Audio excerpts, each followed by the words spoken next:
In 2023, a grandmother in Texas was arrested for creating a deepfake. Her crime? She'd edited a photo of her grandson to remove a beer bottle from his hand before posting it to Facebook. The prosecutor argued she'd manufactured false evidence of sobriety. She faced 3 years in prison. The case was eventually dropped, but the law that enabled her arrest remains on the books today, waiting for its next target. We're living through the emergence of legislation so aggressive, so poorly defined, that it's begun criminalizing acts we've performed for decades without a second thought. These aren't laws targeting malicious impersonation or fraud. They're statutes written in panic, passed in haste, and now sitting dormant in legal codes across multiple nations, ready to redefine what it means to alter an image, remix a video, or even edit your own face. What follows are 10 laws that cross the line from protecting people to prosecuting reality itself. The mandatory metadata law. Japan's 2024 Digital Content Verification Act requires that every piece of visual media created or edited digitally must embed government-verified metadata proving its authenticity.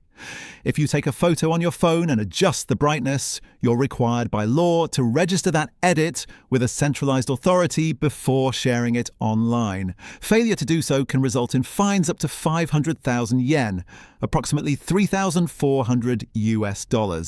The stated purpose was to combat deepfakes in political campaigns. The actual implementation turned every smartphone owner into a potential lawbreaker. When the law passed, Japanese tech forums exploded with confusion. What constitutes an edit? Does a filter count? What about cropping? The law's language was deliberately vague, citing any algorithmic modification of visual data as requiring disclosure. Within 6 months, over 12,000 cases were filed. Most involved teenagers using beauty filters on Instagram. Prosecutors began targeting influencers who failed to register their edited photos, arguing they were distributing falsified media. One case involved a food blogger who adjusted the color saturation on a photo of ramen. She was fined under the statute because the edit made the broth appear richer than it was in reality, which the court ruled constituted deceptive alteration. The law doesn't distinguish between malicious deepfakes and basic photo editing. It treats your vacation snapshot run through a Valencia filter the same as a fabricated video of a politician accepting bribes. Civil rights groups challenged the law, but Japan's Supreme Court upheld it, reasoning that in an age of artificial intelligence, all digital content must be presumed manipulated unless proven otherwise. Enforcement remains selective. Major corporations and media outlets receive bulk exemptions. Independent creators do not. The disparity reveals the law's true function, not to stop deepfakes, but to centralize control over who is allowed to edit and distribute visual media. The voiceprint consent mandate. In 2023, California passed Assembly Bill 1836, which criminalized the use of any person's voice in digital media without explicit, written, notarized consent, even if that voice is your own. The law was intended to prevent AI voice cloning of celebrities, but the text contained no exception for personal use, parody, or self-representation. A musician in Los Angeles discovered this the hard way. He'd recorded an album using vocal processing software that altered his pitch and tone. When he released the album independently, he received a cease and desist from the state claiming he had violated AB 1836 by digitally manipulating his voice without filing a self-consent waiver. The waiver process required notarization, a $150 filing fee, and approval from California's newly formed Digital Media Ethics Board, which had a backlog of over 40,000 applications. He challenged the law.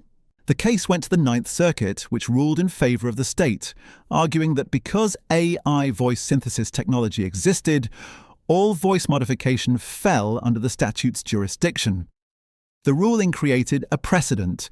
Your voice, once digitally altered, is no longer legally yours without state approval. Podcasters, voice actors, and audiobook narrators were suddenly operating in legal grey zones. Many began recording disclaimers at the start of every episode, stating that any vocal effects, equalization, or noise reduction had been applied with self-granted consent under California law. It sounds absurd because it is, but the alternative was risking misdemeanor charges. What the law actually accomplished was chilling independent media production. Large studios with legal teams navigated the compliance process easily. Solo creators could not. Some simply stopped publishing. Others moved their operations out of state. The law remains in effect, a monument to legislative overreach disguised as consumer protection. The Likeness Liability Shield. In 2024, the European Union introduced the Digital Likeness Directive, which held platform operators criminally liable for any user-uploaded content containing a digitally altered likeness, even if the content was clearly labelled as satire or parody. The law didn't require intent to deceive. It didn't require harm. It simply required that an altered face appear on a platform, and if that platform failed to remove it within 6 hours of automated detection, the platform faced fines starting at €10 million. The immediate effect was predictable: mass deletion. YouTube, Twitter, and Facebook deployed AI moderation systems that flagged any content showing a human face with even minor digital alterations. Makeup tutorials were removed, costume videos were flagged. A French comedian's entire catalogue was deleted because his stage makeup triggered the detection algorithm as a synthetic facial modification. The law made no distinction between harmful deepfakes and legitimate creative work. It treated all digital likeness alteration as presumptively illegal unless the platform could prove otherwise. Proving otherwise required manual review, which was impossible at scale, so platforms defaulted to deletion. Independent creators across Europe found their channels wiped overnight. One filmmaker lost a decade of work because his short films used prosthetics and digital compositing to create fictional characters. The automated system saw altered faces and flagged everything. His appeals were denied. The platform cited legal liability under the directive and refused to restore the content. Critics argued the law violated free expression protections. The EU countered that deepfakes posed such a significant threat to democracy that broad suppression was justified. When pressed on the collateral damage to artists and satirists, officials stated that creative expression must adapt to the realities of synthetic media. What they meant was, if your art involves altering a face, it no longer qualifies as protected speech. The law effectively reclassified digital art as a form of fraud, subject to the same legal scrutiny as financial crimes. No court has overturned it. The precedent stands. The biometric editing ban. Australia's 2025 Synthetic Identity Prevention Act made it a federal crime to digitally alter any biometric feature of a human face, including, but not limited to, eye colour, nose shape, jawline, skin tone, or facial hair. The law applied to all digital images, regardless of context. The penalty for violation, up to 2 years imprisonment. The law was drafted in response to reports of criminals using deepfake IDs to bypass facial recognition systems, but its scope extended far beyond security concerns. It criminalized the entire field of digital portraiture and character design. Artists who created fictional characters with human-like features were suddenly operating outside the law. One case involved a visual effects artist who had worked on film projects for years. She created a demo reel showcasing her ability to digitally age actors, alter facial proportions for prosthetic work, and generate realistic fantasy characters. When she posted the reel online, Australian Federal Police contacted her, stating that her work violated the Act. She was charged with 47 counts of biometric alteration, one for each face in her portfolio. Her legal defence argued that the work was artistic and clearly fictional. The prosecution countered that the law contained no artistic exemption, and that fictional characters with human features still fell under the statute's definition of biometric data. The court sided with the prosecution, reasoning that any digital face, real or imagined, could theoretically be used for identity fraud, and therefore all such work must be criminalised preventatively. She was convicted. Her sentence was suspended, but her career was over. The ruling sent a message to Australia's creative industry. If your work involves digitally altering a human face, you are committing a federal crime. The law remains unchanged. Efforts to introduce an artistic exemption have stalled in Parliament. Meanwhile, international studios have stopped hiring Australian VFX artists, citing legal risk. The country's film industry, once a growing sector, has contracted sharply. The law solved nothing and destroyed much. The parody prohibition. In early 2024, South Korea amended its Information and Communications Network Act to criminalize the creation or distribution of misleading digital representations of public figures, even when clearly marked as parody or satire. The amendment passed after a viral deepfake video of a politician went viral during an election cycle. But the law's language was so broad that it captured all forms of digital satire. A political cartoonist found this out when he created an animated video showing a famous senator with exaggerated facial expressions, mocking his speaking style. The video was clearly labelled as satire, used obvious caricature techniques, and was hosted on a comedy website. Within a week, he was served with criminal charges under the amended Act. The prosecution argued that because the video digitally altered the senator's likeness, it violated the statute regardless of intent. The cartoonist's defence cited constitutional protections for political speech. The court acknowledged those protections but ruled that deepfake technology created a new category of harm that justified restricting even satirical content. He was fined $5 million, roughly $3,800, and ordered to remove all content featuring digitally altered public figures. His website went dark. Other satirists followed suit, unwilling to risk prosecution. South Korea's once vibrant online political comedy scene effectively ceased to exist. International human rights organizations condemned the law, but South Korea's government doubled down, arguing that the integrity of public discourse required strict limits on synthetic media, even in comedic contexts. The law has since been used to prosecute dozens of creators, none of whom were producing malicious deepfakes. All were making jokes. The chilling effect was immediate and total. Satire didn't die loudly, it just stopped. And the law that killed it remains in full force, waiting for its next target. But these 5 laws are only the beginning. What happens when altering your own appearance becomes a crime? When the line between editing and evidence tampering disappears entirely?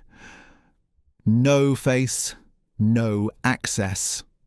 In 2023, Kazakhstan quietly passed a law requiring all citizens to register their facial biometric data with the government before using any social media platform, dating app, or online marketplace. The stated purpose was combating fraud and extremism. The real effect was something far more invasive. Under the law, any digital service requiring user-uploaded photos must verify that the face in the image matches government records. If it doesn't, the upload is blocked. If a user attempts to alter their appearance digitally, even with makeup filters or lighting adjustments, the system flags the discrepancy and locks the account pending investigation. Citizens who repeatedly trigger flags face fines, account suspensions, or in extreme cases, criminal charges for biometric falsification. The law doesn't just regulate deepfakes, it regulates self-expression. A woman who used a beauty filter on her dating profile was charged after the app's verification system detected alterations inconsistent with her registered government photo. She argued the filter was cosmetic, not deceptive. The court ruled that any digital modification constituted a violation, regardless of intent. She was fined and banned from the platform for 2 years. The enforcement mechanism is automated. Facial recognition software cross-references every uploaded image against the National Biometric Database in real time. If the match score falls below a threshold, the content is rejected. No human reviews the decision. No appeals process exists within the system. Users are simply notified that their content violates biometric standards and must be corrected. The chilling effect has been immediate. Kazakhstani citizens now avoid filters, editing tools, and even certain lighting conditions when taking photos for online use. Professional photographers report clients requesting government-compliant portraits, images stripped of artistic lighting or retouching to ensure they pass automated verification. International human rights groups have condemned the law as a violation of privacy and free expression. Kazakhstan's government insists it's a necessary security measure, but the real message is clear. Your face is not your own. It belongs to the state, and any attempt to alter it, even temporarily, even digitally, is a crime. The self-impersonation statute. In early 2024, Thailand introduced a provision to its Computer Crimes Act that makes it illegal to digitally impersonate oneself in a manner inconsistent with official documentation. The law was intended to prevent identity theft. Instead, it criminalized something far stranger: altering your own appearance online. The statute defines impersonation as the creation or distribution of digital content depicting a person's likeness in a form inconsistent with their registered identity. This includes official ID photos, passport images, or government-issued biometric records. Under this definition, if you edit your own photo to look different from your official documents, you are impersonating yourself, and that's a crime. A makeup artist discovered this when she posted a tutorial showing a dramatic transformation using contouring and prosthetics. The video went viral, accumulating millions of views. Within days, Thailand's Cybercrime Investigation Bureau contacted her. They argued that because her appearance in the video differed significantly from her national ID photo, she had violated the self-impersonation statute. Her legal team argued the absurdity of the charge. She wasn't pretending to be someone else. She was demonstrating makeup techniques on her own face. The prosecution countered that the law doesn't require intent to deceive others, only that a digital depiction of oneself be inconsistent with official records. The court sided with the prosecution, ruling that the statute's language was unambiguous. She was convicted and fined 50,000 baht, roughly $1,400. The ruling established a precedent. In Thailand, your digital self must match your official self. Drag performers, cosplayers, and theatrical artists have all faced similar charges. One actor was prosecuted for posting behind-the-scenes photos from a film set where he wore prosthetic aging makeup. The images showed him looking decades older than his ID photo. That was enough. The law has created a bizarre enforcement environment. Citizens now hesitate before posting photos where they wear heavy makeup, costumes, or even dramatic lighting. Social media influencers have fled the country to avoid prosecution. Thailand's once thriving beauty and fashion content creation industry has collapsed. When your government can prosecute you for not looking like your passport photo, self-expression becomes a legal minefield, and the law offers no clarity on where the line is drawn. How much makeup is too much? How different is too different? No one knows. The statute provides no thresholds, no guidelines, no exceptions. It simply criminalizes deviation, and that uncertainty is its most effective enforcement tool, the aging clause. In 2023, Japan amended its unauthorized computer access law to include a provision that stunned legal experts worldwide. The amendment made it a crime to digitally represent oneself in a manner that does not reflect natural aging. The law was ostensibly aimed at preventing fraud by people using decades-old photos in official contexts, but its application has been far broader and far stranger. Under the clause, anyone who uses photo editing software to make themselves appear younger than their current age is committing a criminal act. This includes smoothing wrinkles, adjusting skin tone, or removing age spots. The law treats such edits as a form of identity fraud, arguing that they misrepresent the user's true biometric state. A 52-year-old freelance designer was the first to be prosecuted. She used a filter on her LinkedIn profile photo that softened her facial lines. A business associate reported her after noticing the discrepancy between her profile image and her appearance during a video call. Police investigated and determined that her profile photo depicted her as approximately 10 years younger than her actual age. She was charged under the aging clause. Her defense argued that the edit was cosmetic and commonplace. The prosecution argued that Japan's revised law treats age as a biometric characteristic, and any digital alteration of age-related features constitutes falsification. The court agreed, ruling that the law applied to all digital self-representation, including professional networking sites. She was fined 300,000 yen, about $2,000, and required to update her profile photo to an unedited image. The law has had a chilling effect on Japan's digital culture. Citizens now avoid retouching tools entirely when creating online profiles. Professional photographers offer aging-compliant portrait services, guaranteeing that images will pass legal scrutiny by preserving all visible signs of age. Beauty apps popular in Japan have added disclaimers warning users that certain filters may violate national law. Critics argue the law is invasive and absurd. Supporters claim it protects against fraud and misrepresentation. But the practical result is undeniable. In Japan, looking younger than you are, even digitally, even by choice, is now a crime. The government has effectively criminalized vanity, and the precedent it sets is deeply unsettling. If a state can regulate how old you're allowed to look online, what else can it control? The voice alteration ban. In mid-2023, the United Arab Emirates introduced a sweeping amendment to its cybercrime laws that extended beyond visual deepfakes to audio. The law criminalized the use of voice-altering software in any digital communication, including phone calls, voice messages, and video content. The stated goal was preventing fraud. The actual impact was the effective criminalization of vocal privacy. The law defines voice alteration as the use of software, hardware, or algorithmic processes to modify the pitch, tone, accent, or recognizable characteristics of a human voice. This includes deepfake audio, but also voice changers, pitch shifters, and even background noise filters that inadvertently affect vocal clarity. Under the statute, using any such tool in a recorded or transmitted communication is a criminal act, punishable by fines or imprisonment. A voice actor learned this when he posted a demo reel showcasing his range.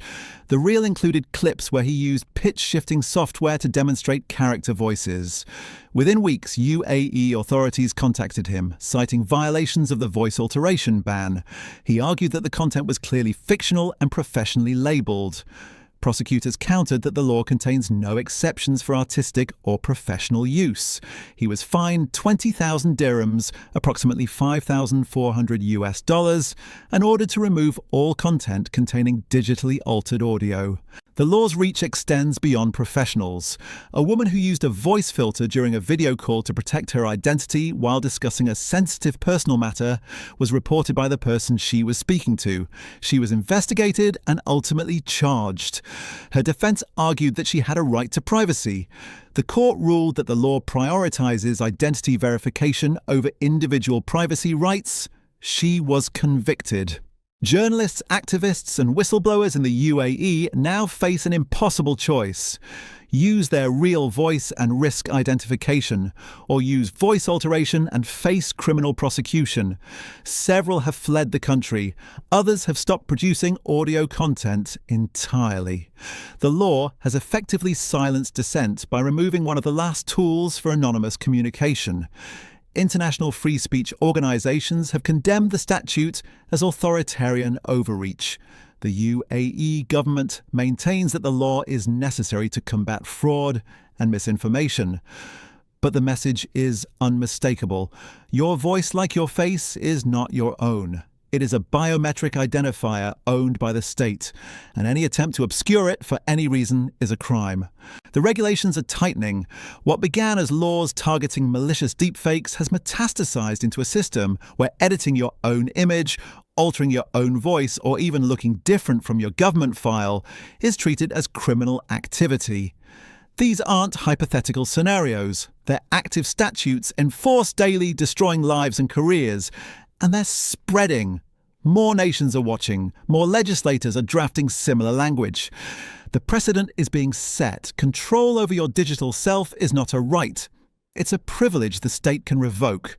What comes next isn't speculation. It's already here. The mandatory emotion verification system. In August 2024, South Korea's Ministry of Digital Affairs announced a pilot program requiring emotion verification for certain online interactions. The system uses facial recognition combined with micro-expression analysis to detect whether a user's stated emotional intent matches their facial expressions during video calls, live streams, or recorded content uploads. If the system detects a mismatch, the content is flagged or blocked. The official justification was protecting vulnerable users from emotional manipulation. The reality was far more invasive. The technology analyzes 43 facial muscle movements per second, comparing them against a proprietary database of emotional baselines. If you say you're happy but your corrugator superciliary muscle shows tension, the system flags you for emotional inconsistency. If you express concern but your vocal pitch doesn't match the algorithm's definition of worry, your content is quarantined. The system doesn't ask why you might be masking emotion, it simply punishes you for it.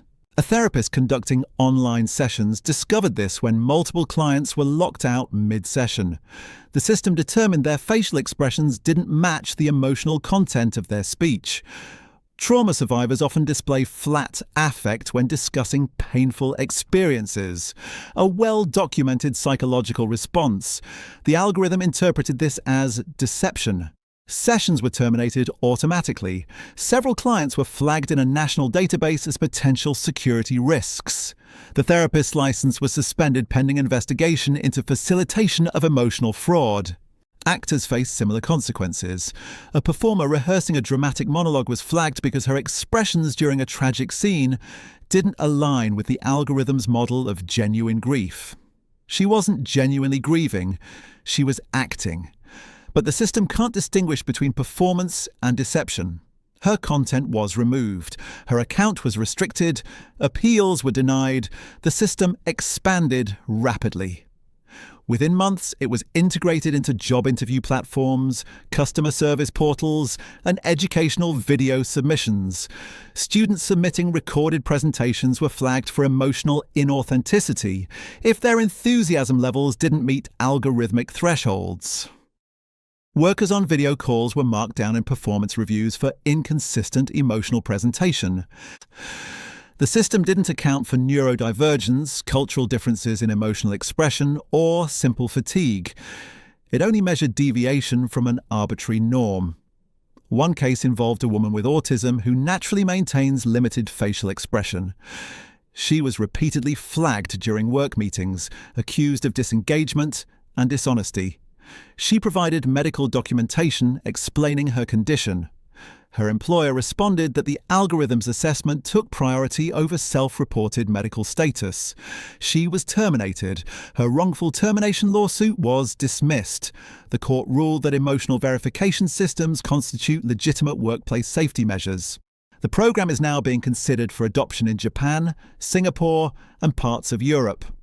Proponents argue it will reduce scams, catfishing, and online manipulation. Critics warn it represents the final frontier of behavioral control, the criminalization of emotional privacy. You can no longer choose what to feel, or more precisely, what to show.